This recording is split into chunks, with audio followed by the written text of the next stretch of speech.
Hi guys, நாம இன்னைக்கு bloody flowers டிராமாவோட 5th எபிசோட தான் பார்க்க போறோம். இது வரைக்கும் பார்த்ததுல கில்லரான லீக்கு டெத் பெனால்டி கொடுத்துட்டாங்க. பட் அவனோட திறமையை ப்ரூவ் பண்றதுக்காக பார்க் ஒரு பிளான் பண்ணி ஜெயில இருக்க ஒரு நோய்வாய்ப்பட்ட கைதிக்கு இவனோட ட்ரீட்மெண்ட்டை கொடுக்க வச்சு ஹாஸ்பிட்டல்லே இவனால கியூர் பண்ண முடியும் அப்படின்ற மாதிரி ப்ரூவ் பண்ணிட்டாங்க. அது நியூஸ்ல எல்லாம் ரிலே ஆகுது. அந்த நியூஸை பார்க்கோட வைஃப் பார்த்துட்டு பயங்கரமா ஆச்சரியப்பட்டு இருக்காங்க. இவங்க மட்டும் இல்லங்க, ஊர் உலகமே அப்படிதான் வாய் திறந்து பார்த்துட்டு இருக்கு. அது மட்டும் இல்ல, ஒரு சின்ன பையனுக்கும் அவன் ட்ரீட்மெண்ட் கொடுத்திருப்பா, அந்த குழந்தையும் கியூர் ஆயிருக்கும். அடுத்து பார்க்க பாக்குறதுக்கு சூச்சம் ரிசர்ச் இன்ஸ்டிடியூட்டோட சேர்மன் வந்து மீட் பண்ணிருப்பாரு. அது வரைக்கும் பார்த்திருப்போம் இல்லையா? இதுக்கப்புறம் என்னதான் நடக்க போகுது அப்படிங்கறத இந்த எபிசோட்ஸ்ல பார்க்கலாம். இந்த சேனலுக்கு புதுசா வந்தவங்க ப்ளீஸ் சப்ஸ்கிரைப் பண்ணிக்கோங்க. பக்கத்துல இருக்க பெல் நோட்டிபிகேஷன் ஆன் பண்ணி வச்சுக்கோங்க. லைக் பண்ணுங்க, ஷேர் பண்ணுங்க, அப்படியே உங்களோட சப்போர்ட்டையும் தெரியப்படுத்துங்க. கதையோட ஆரம்பத்துல சூச்சமோட சேர்மன் பார்க் எதுக்கு வந்து மீட் பண்ணாருன்னா, இது ஒரு கார்ப்பரேட் கம்பெனி மாதிரி இல்லையா? இப்போ ஒரு சப்ஸ்டன்ஸ் அவங்க கையில கிடைச்சிச்சுன்னா அதை எக்ஸ்பெரிமெண்ட் பண்ணாம விட மாட்டாங்க.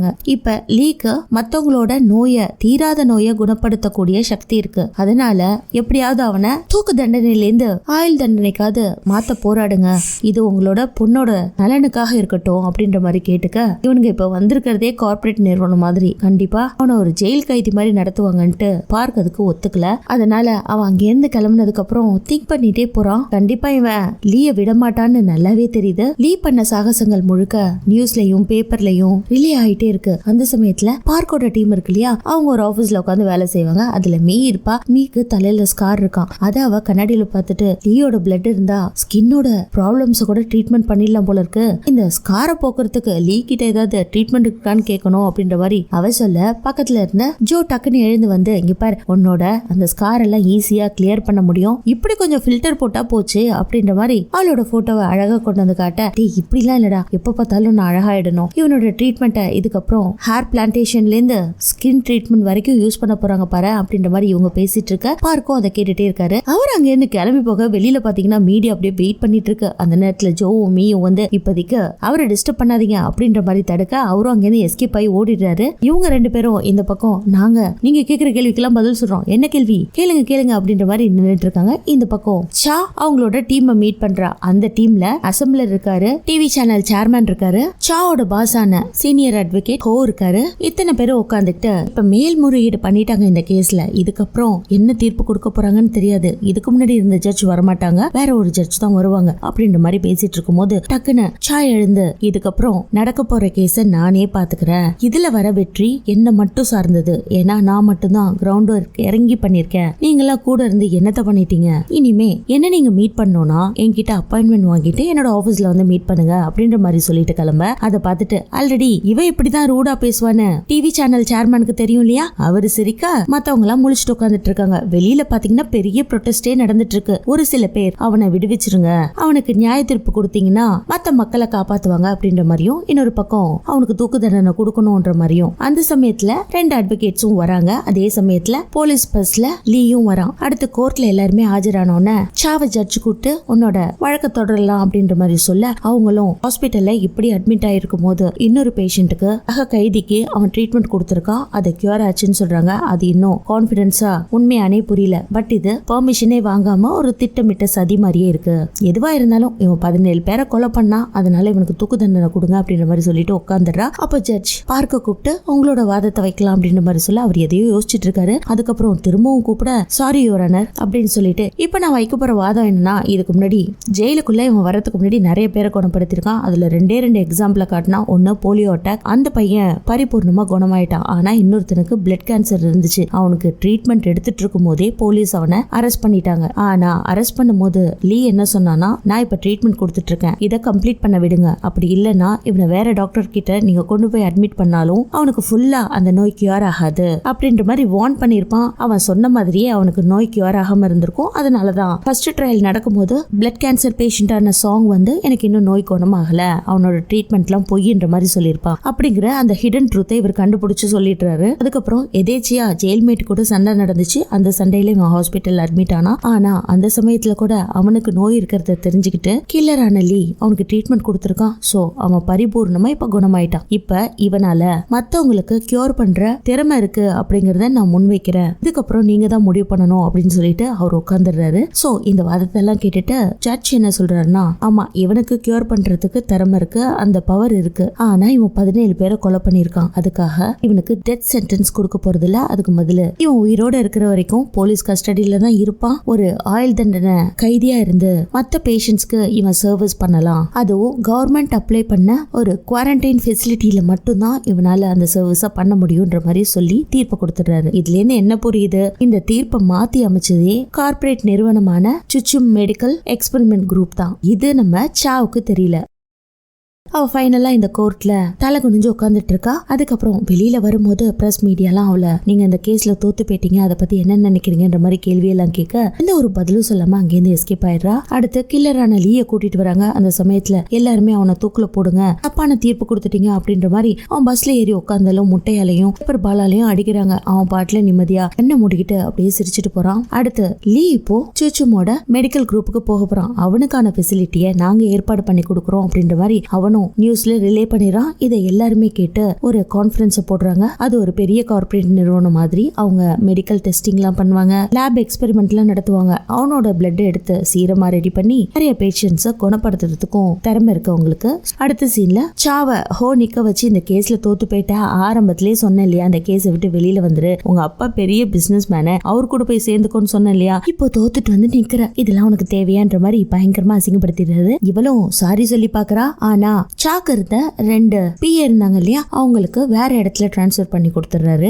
இந்த பக்கம் ஜோ எக்ஸசைஸ் பண்ணிட்டு இருக்கும் போது மியா வந்து என்னடா நீ இப்படியெல்லாம் எக்ஸசைஸ் பண்ணிட்டு இருக்க, பட் உன்னை பார்த்தா எக்ஸசைஸ் பண்ற மாதிரியே தெரியல அப்படின்ற மாதிரி சொல்ல, நான் 20 வருஷமா இப்படிதான் எக்ஸசைஸ் பண்ணிட்டு இருக்கேன், ஒரு கண்டினியூட்டியா இருக்கணும் இல்லையா, விட்டுறக்கூடாது, அதுக்காக தான் அப்படியே உடம்ப மெயின்டைன் பண்ணிட்டு இருக்கேன் அப்படின்ற மாதிரி இவன் இந்த பக்கம் சொல்ல. அடுத்த சீன்ல பார்க்க லீ மீட் பண்ணும் போது பயங்கர சந்தோஷமா உட்காந்துட்டு இருக்கான். இப்ப ஃப்ரீயா இருக்கியா, ஓகேவா, எல்லாமே மாறிடுச்சு, இதுக்கப்புறம் எந்த கவலையும் இல்ல, நீ ஃப்ரீயா அப்படின்ற மாதிரி சொல்ல, அவனும் பரவாயில்ல நான் சந்தோஷமா தான் இருக்கேன், ஆனா பொண்ணுக்கு எப்ப நான் ட்ரீட்மெண்ட் கொடுக்கறதுன்னு தெரியலையே, முதல்ல அவளுக்கு தான் கொடுக்கணும் அப்படின்ற மாதிரி யோசிக்கும் போது, நீ சூச்சும் குரூப்புக்கு தான் ஒர்க் பண்ண போற, அந்த இடத்துல தான் உன்னை வச்சு மெடிக்கல் ஃபெசிலிட்டி ஏற்படுத்தி கொடுத்து உன்னை சர்வீஸ் பண்ண வைக்க போறாங்க அப்படின்ற மாதிரி சொல்ல, அப்பவும் இவன் பார்க்கோட பொண்ணுக்கு தான் ஃபர்ஸ்ட் சர்வீஸ் பண்ணணும் அப்படின்ற மாதிரி கேட்கறான். அதை கேட்ட அவருக்கும் சந்தோஷம். அடுத்த சீன்ல கிரவுண்டுக்கு போவாங்க இல்லையா, அந்த இடத்துல எல்லாருமே இருப்பாங்க. இவனோட ரூம்மேட்ஸ் 3 பேரு இவனை எப்ப பார்த்தாலும் முறைச்சிட்டு இருப்பாங்க இல்லையா, அவங்கள 2 பேர் உட்காந்துட்டு இருக்கும்போது மூணாவது ஒருத்தன் இவனால கியூர் ஆனானே, அவன் பார்த்து இவனை வணக்கம் வைக்கிறான். அதை பார்த்துட்டு 2 பேரும் முறைக்க, டே அவன் என்னோட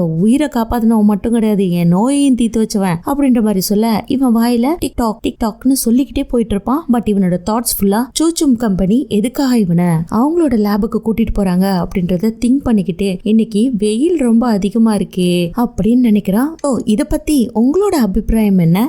அந்த சூச்சும் கம்பெனி இவனை அவங்களோட குவாரண்டைன் வார்டுக்கு கொண்டுட்டு போக போறாங்க அப்படிங்கிற உங்களோட கருத்துக்களை எனக்கு தெரியப்படுத்துங்க. அடுத்த சீன்ல அசம்பிளர் நேரா சூச்சும் கம்பெனியோட ஓனரை போய் பார்த்து, நீ ஏன் இப்படி பண்ண, ஆக்சுவலா வந்து அவனுக்கு தூக்கு தண்டனை கிடைச்சிருந்தா எங்க சைடு வெற்றி கிடைச்சிருக்கும் அப்படின்ற மாதிரி சொல்ல, நீங்க இப்ப உட்காந்துட்டு இருக்கீங்களே ஒரு அசம்பிளர் சீட்டு, அதை எங்க அப்பா ஏற்படுத்தி கொடுத்தாரு, அந்த சீட்ல நீங்க அப்படியே உட்காந்துட்டு இருந்தீங்கன்னு வச்சுக்கோங்களேன், ரொம்ப நல்லது, அதை விட்டுட்டு நான் பண்றதுக்கு நீங்க கருத்து தெரிவிச்சீங்கன்னு வச்சுக்கோங்களேன், இந்த சீட்டு போயிடும், உலகத்துல மக்களுக்கு பணத்தை விட பதவிதான் ரொம்ப பெருசா தெரியும் அப்படின்னு அவரை வார்ன் பண்ணிட்டு போறான். அதுக்கு இவரால ஒண்ணுமே பண்ண முடியல. அடுத்த சீன்ல லீ கண் முழிச்சு பார்க்கும்போது அவன் சூச்சுமோட லேப்ல இருக்கான். பாத்தீங்களா, செட்டப்பே வேற லெவல்ல இருக்கு. இதுக்கு முன்னாடி ஜெயில இருக்கும் போது கூட பக்கத்துல இருக்கவங்கள பாத்துக்கிட்டு கிரவுண்ட்ல போய் வானத்தையாவது ரசிச்சிட்டு இருந்தான். ஆனா இந்த இடத்துல ஃபுல்லா ஒயிட் ஸ்கிரீனு, கால்ல அவன் எங்க போறான் எங்க வராங்கிறதுக்காக மானிட்டர் எல்லாம் கட்டி விட்டு இருக்காங்க. ஜெயில விட கொடுமையான இடத்துல கொண்டு வந்து அடைச்சு வச்சிருக்காங்க. அடுத்த சீன்ல இப்ப பார்க்கோட பொண்ணுக்கு ரொம்ப உடம்பு முடியாம போயிடுச்சு. அவங்க அம்மா ஃபீல் பண்றாங்க, எப்படியாவது அவளுக்கு ட்ரீட்மெண்ட் கொடுக்க வைங்க,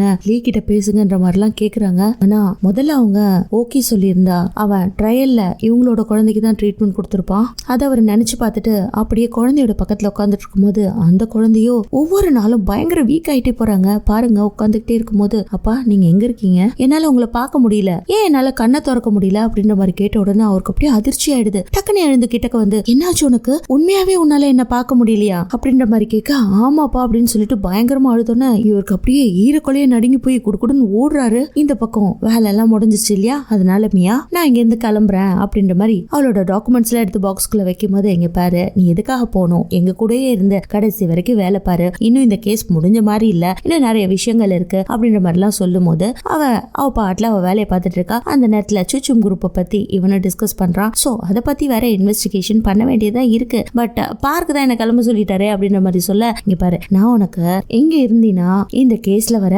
ரெவன்யூவை பிரிச்சு தரேன் அப்படின்ற மாதிரி சொல்லிட்டு 90 90-10, 60-40, 30-70 இப்படி எல்லாம் சொல்லிட்டே இருப்பான். ஃபைனலா 50-50 தந்தினா நான் இங்க வேலை செய்வேன் அப்படின்ற மாதிரி சொல்ல ஓகேன்ட்டு இப்ப திரும்பவும் அவங்க சேர்ந்து வேலை செய்ய ஆரம்பிச்சிட்டாங்க. ஆனா சாவோட ஆபீஸ்ல தான் மத்த 2 அசிஸ்டன்ட்ஸையும் கிளம்ப சொல்லிட்டாரு இல்லையா. அவங்க பேக் பண்ணிட்டு கிளம்பிட்டு இருக்கும் போது இவ திரும்பவும் அந்த சோச்சு மேல ஒரு டவுட் இருக்கிற மாதிரி அவளுக்கு ஃபீல் ஆகி லீயோட டாக்குமெண்ட்ஸ் எடுத்து படிக்கிறா. ஆக்சுவலா லீ கோமால இருக்கும் போது அவளுக்கு ட்ரீட்மெண்ட் பண்ணது ப்ரொஃபசர் ஹான். ஆனா ப்ரொஃபசர் ஹான் யார் கூட சேர்ந்து வேலை செஞ்சாரு அப்படிங்கறத செக் பண்ணி பார்க்கும்போது சோச்சம் கம்பெனியோட லேப்ல தான் இந்த எக்ஸ்பெரிமெண்ட் நடந்திருக்கிறத அவ கண்டுபிடிச்சிட்டா. இதெல்லாம் கூட்டி கழிச்சு பார்க்கும்போது நீ சின்ன பொண்ணுமா, எனக்கு இந்த அரசியல் பத்தி எல்லாம் தெரியாது, ஏதோ நீ வாதாடினா ஜெயிச்சிடலான்னு நினைச்சு இருக்க, அதெல்லாம் கிடையாது. நீ இங்க வாதாடிட்டு இருக்கும்போது அங்க பிசினஸே நடந்துட்டு இருக்கு அப்படின்ற மாதிரி டிவி சேனலோட சேர்மேன் இவகிட்ட வார்ன் பண்ணிருப்பாரு இல்லையா. அதை நினைச்சு பாக்குறா. பிசினஸ் தான் இது அப்படின்ற மாதிரி திங்க் பண்ணிட்டு உட்காந்துட்டு இருக்கும்போது இந்த அசிஸ்டன்ட்ஸ் 2 பேரும் கிளம்பலும் அப்படின்ற மாதிரி ரெடி ஆயிடுறாங்க. ஆனா அதுல ஒரு லேடி இருப்பா இல்லையா, அவ மட்டும் சாவை கூப்பிட்டு ஆக்சுவலா சூச்சும் கம்பெனி மேல எனக்கு கொஞ்சம் டவுட்டா இருக்கு, அதை பத்தின மேற்கொண்ட கொஞ்சம் கிரவுண்ட் ஒர்க்கையும் பண்ணி உங்களோட டேபிள்ல வச்சிருக்கேன், அதை நீங்க பாருங்க அப்படின்ற மாதிரி சொல்ல அதை தான் இப்ப ஷோவும் பார்த்துட்டு இருக்கா. ஆனா பக்கத்துல நிக்கிறோனோ இங்க பாரு, இங்க இருந்து முதல்ல கிளம்பலாமா அப்படின்ற மாதிரி அவளை உசுப்பேத்தி கூட்டிட்டு போயிடுறான். இந்த பக்கம் அந்த சோச்சுமோட சேர்மேனை காட்டுறாங்க. பாத்தீங்கன்னா அப்படியே உட்காந்துட்டு எதையோ திங்க் பண்ணிட்டு இருக்கான். அந்த நேரத்துல அவனோட பிஏ வரான். அட்வொகேட் ஷா இந்த கேஸை விட மாட்டாங்க போல இருக்கு, ஹானோட ட்ரையலையும் எடுப்பாங்க போல இருக்கு, ஹான் ஆராய்ச்சி பண்ணாரு இல்லையா, அதை பத்தி நோண்டுவாங்க போல இருக்குன்ற மாதிரி சொல்ல இப்ப அந்த ஹான் எங்க இருக்காரு அப்படின்ற மாதிரி சேர்மேன் கேட்க அவரைதான் தேடிட்டு இருக்கோம் அப்படின்னு பிஏ சொல்ல, இன்னுமா தேடிட்டு இருக்கோம், எனக்கு இந்த ரிப்ளை எல்லாம் வேண்டாம், அவரை தேடிட்டு இருக்கோன்ற ரிப்ளை எனக்கு வேண்டாம், கண்டுபிடிச்சிட்டோன்ற ரிப்ளை தான் வேணும், நான் கேட்ட கேள்விக்கு அப்படியாப்பட்ட பதில தான் நீ எனக்கு கொடுக்கணும், புரிஞ்சான்னு கேட்கும் போது அவரும் சாரி கேக்குறாரு. அதுக்கு அடுத்து டைரக்டர் ஆன் உங்ககிட்ட முக்கியமான விஷயம் பேசணும். ஆக்சுவலா